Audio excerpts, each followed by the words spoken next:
LEGO just teased a new way that we may be interacting with LEGO bricks in the future that I believe would be absolutely disastrous. What is that change? Well, LEGO is contemplating getting rid of paper instruction manuals.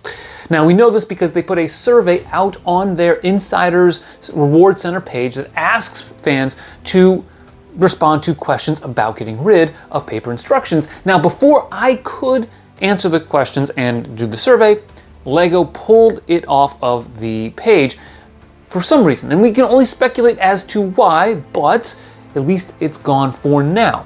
Now, I want to tell you why I think this is an absolutely terrible idea.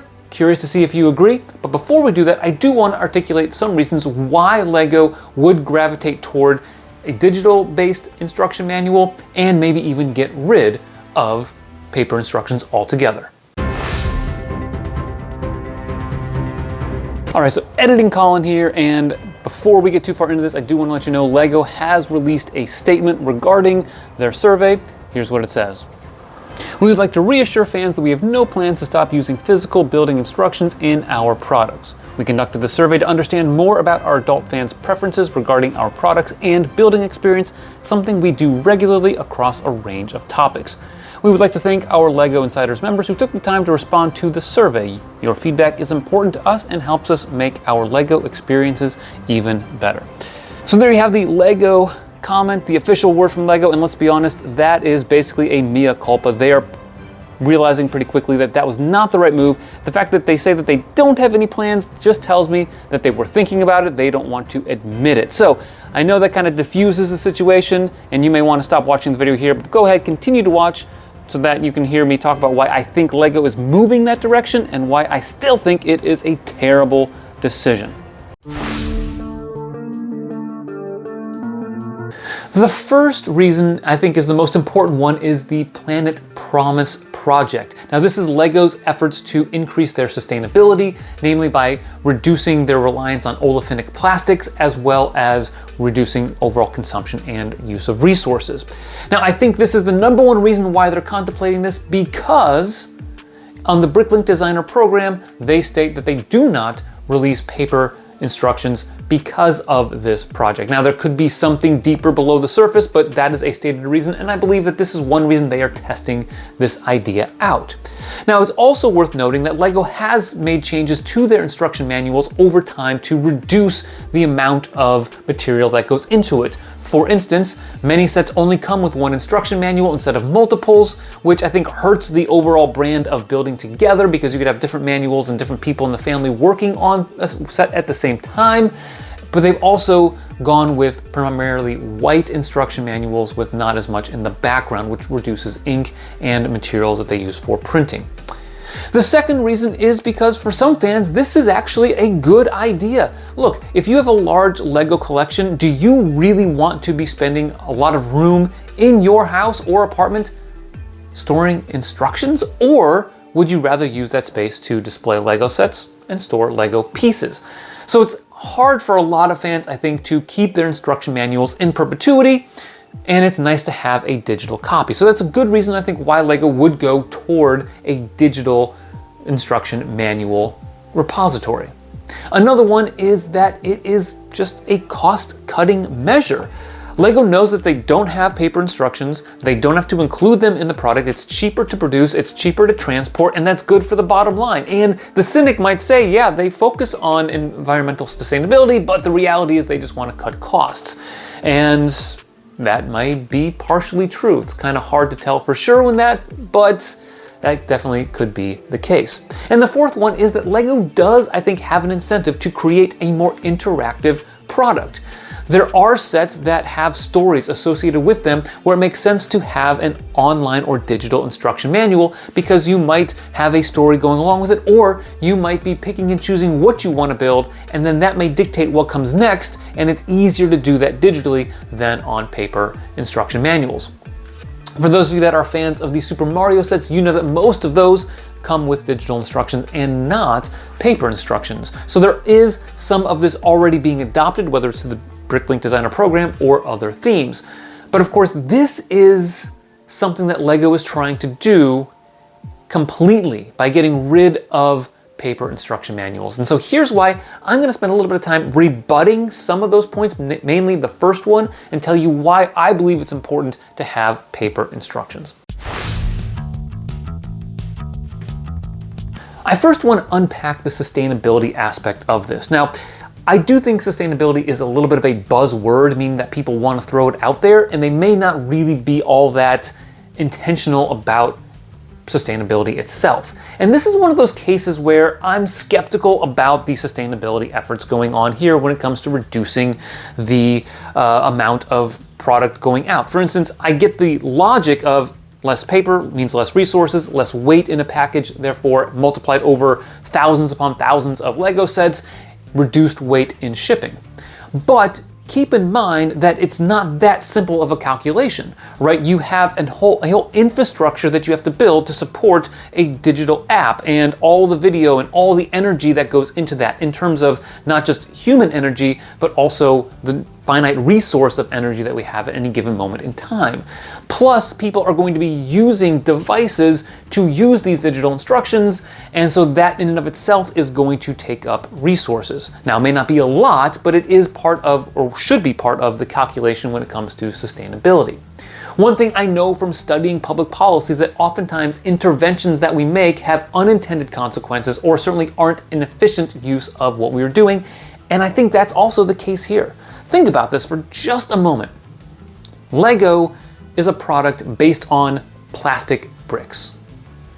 They want to get rid of paper instructions. The biodegradable and recyclable part of their product, the boxes and the instruction manuals, they want to get rid of the manuals when it's a plastic brick that people are buying. And so I think we have to think about this in terms of, okay, is this more of a pat on the back, congratulations, you're trying to do something?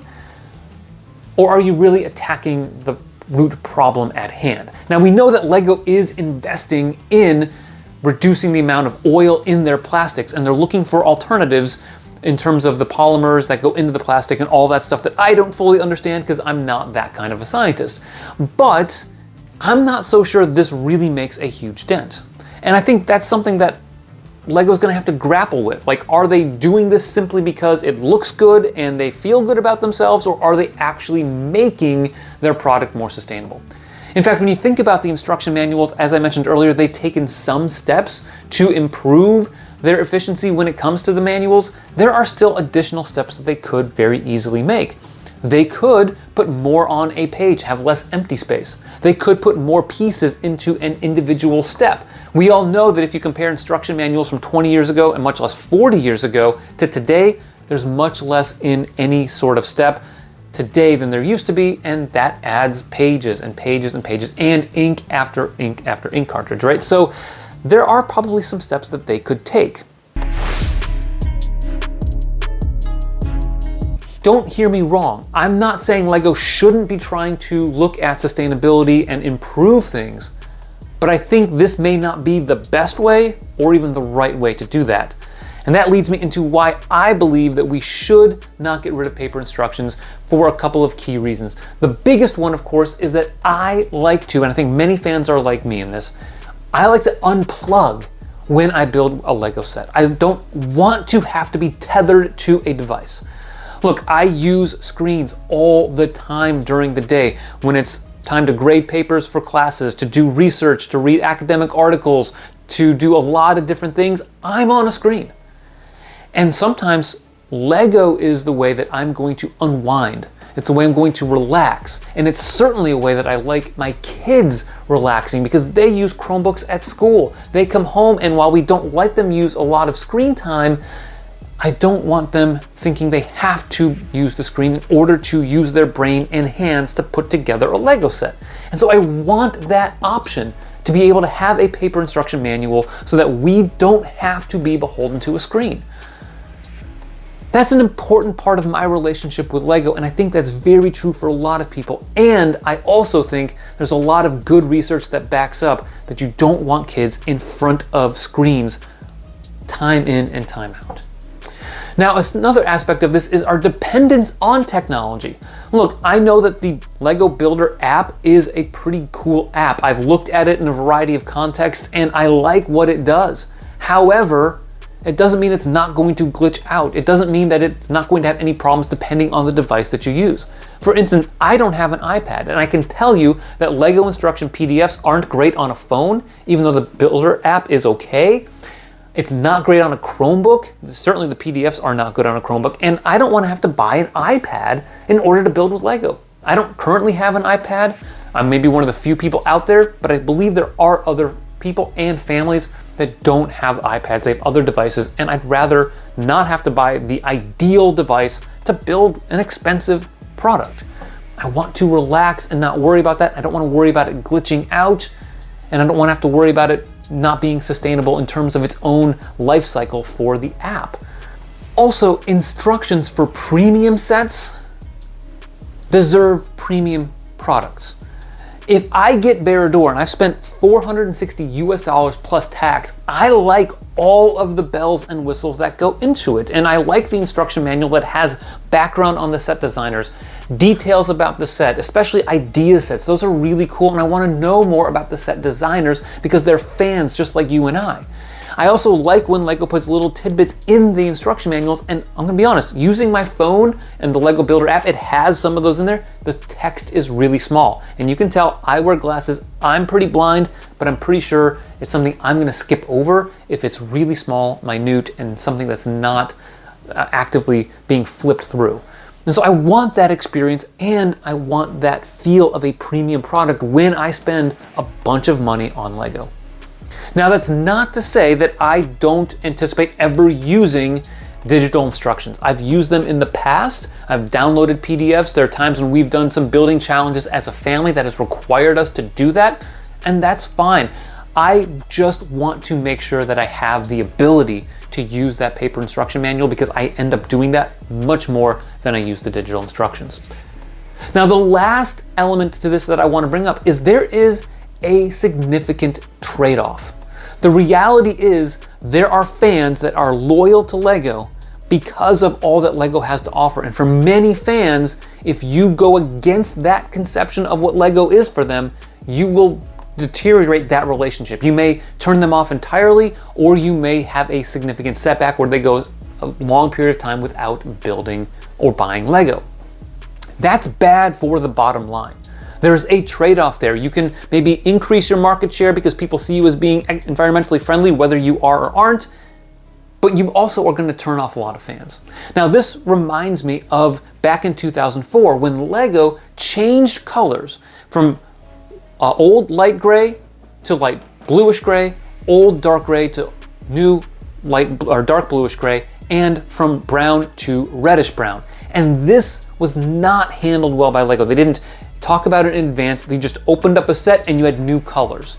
And that turned off a lot of fans. Now, I would anticipate Lego would roll this out a little bit differently than what they did when they changed colors in 2004, but it's a huge step and they have to handle it delicately. Otherwise, the trade-off becomes a much bigger negative for the bottom line of the company. What would I suggest if Lego was to go this route? Well, number one, it could be possible that in 20 years, we all just expect everything to be digital anyway. And so maybe it's a long phase-in for this. It could also be that they incentivize not getting paper instruction manuals. Maybe they give extra insiders points. Maybe they do gifts with purchase. Maybe they, God forbid, reduce the price of Lego sets for a little bit because it's a cheaper thing to produce. I don't know. There are ways that they could do that. Now, we're not going to be privy to all the rationale, and certainly they're not going to lower prices because I don't think Lego wants to do that, and we won't know if it has an impact on their pricing at any point in time, but incentivizing in some way to slow that rollout and to get fans on board would be the way to go if they were to do it, and you'd have to unpack that plan in much more detail. So in the end, I am all for Lego trying to create new ways for us to interact with Lego bricks. I'm all for them looking at sustainability and reducing their environmental impact. However, I want fans to be able to interact with Lego bricks as they see fit, and completely nullifying the option of Lego paper instructions defeats that purpose. I think it's an important thing for a lot of fans. It means a lot to people like myself and my kids. I don't want to have to worry about looking at a screen. I think there are a lot of people that agree with me on that, but if you disagree, by all means, go ahead, comment down below. If you think I'm onto something and you agree, give me a shout out in the comments down below. Make sure you like this video, subscribe. Thanks for watching, and always remember to keep building together.